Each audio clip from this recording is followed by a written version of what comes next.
I have written out 5 questions that I have, and I'm gonna work to stay in the scope of this letter and not talk about how much I dislike tolling, because that's not why we're here. But I want to try to stay into this plan. One of you, I think you might have alluded to like a specific argument. My first question actually I wrote down was, what is our strongest argument? I think under 1A. And why do you think that would be our strongest argument is my first question. Strongest argument for wanting an environmental impact statement? Yeah, for wanting an EIS, yeah. Yeah, well, because we believe there's a significant impact. Okay. For many, many reasons, but an Do we have EA. one that's better than the other, that's like, You can gives us only- more teeth? You can only have an environmental assessment if there is a finding of no significant impact, Okay. period. And we don't believe that's the case here. We believe there's many significant impacts that are not being mitigated properly. And out of that significant impacts, the many, do we have one that's got a little more oomph and is better than the others, that has a little more punch to it? Are they all created equally, I guess, or are they not? I think they are all created equally to a degree, but I think the fact that they failed to analyze the cumulative effects is one of our biggest concerns.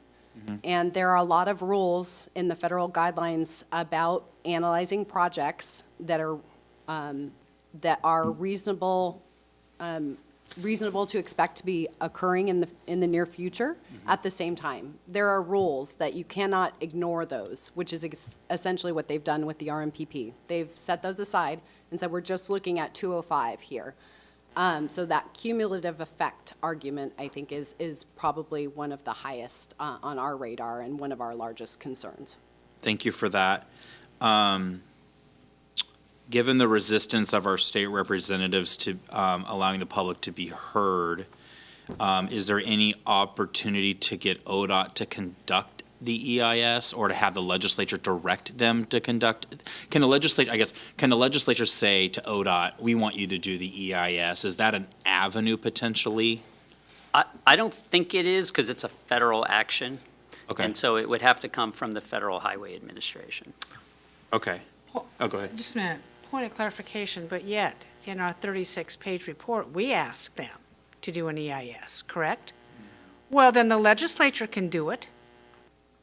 They might be able to. I don't know. We'll have to research that. Of course they can. Okay. Yeah. I think they can make the ask. Whether they aren't the decider, I think, is what we're trying to say. So I guess there's 2 ways to look at it. Yes, they can tell them, whatever federal highway says, we want you to put this on pause and do everything that you would do for an EIS. I mean, they could have them do that. Okay. Okay, ahead. that's my next question. And I think it's important, if we put pressure on a county, that we start to point this out regarding the EIS. I want to know who of our state legislators are supporting on getting ODOT to perform this EIS, and can we get this put on the record? I jotted down a number of House and Senate districts that I believe would be directly, should be on the record regarding their position of the EIS. House District 18, 26, 37, 38, 39, 40, 41, 48, 51, 52, 57 in the House. I believe the senators and their districts that should be put on the record on whether or not they will support an EIS. Senate District 9, 13, 19, 20, 21, 24, 26, and 29.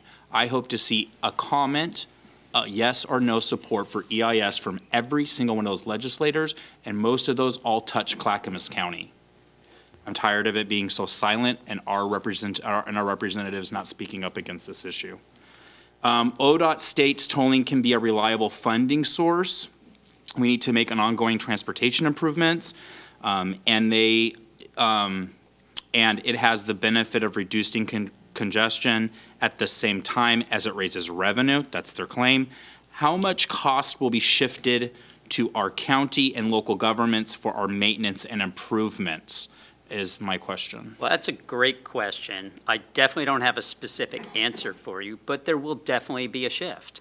Our roads will see more traffic, which means pavement will wear sooner. We'll have more crashes, which means more responses, more the sheriff coming out, more of our response, and having to work through that. So it's a very difficult one to answer, but there's a definite cost to it.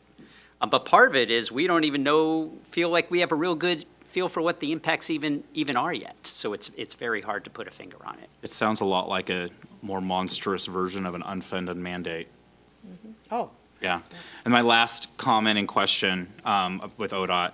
ODOT states in the past that we probably would have paid for these transportation projects with the traditional revenue source like the gas tax. Things are different now, as we all know.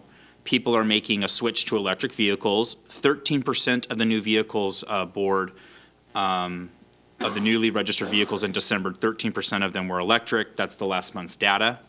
So we are seeing that happen. How much of a reduction in the gas tax are we really seeing is my question? And are there any permanent source of making more funds available, such as eliminating the DEQ vehicle inspections and keeping the inspection fee to help fund transportation costs, since the vast majority of all cars no longer need to go through DEQ and a bunch of them are becoming electric now? So why are we still paying for that expensive cost? So why can't we reallocate those funds to pay for much needed transportation improvement, and can we bond against that money? That's my question. As you know, one of the biggest arguments is the gas tax, and nobody wants to look at alternative funding sources. I don't know if you guys can address maybe that question, and then I will yield back the time to the rest of the board.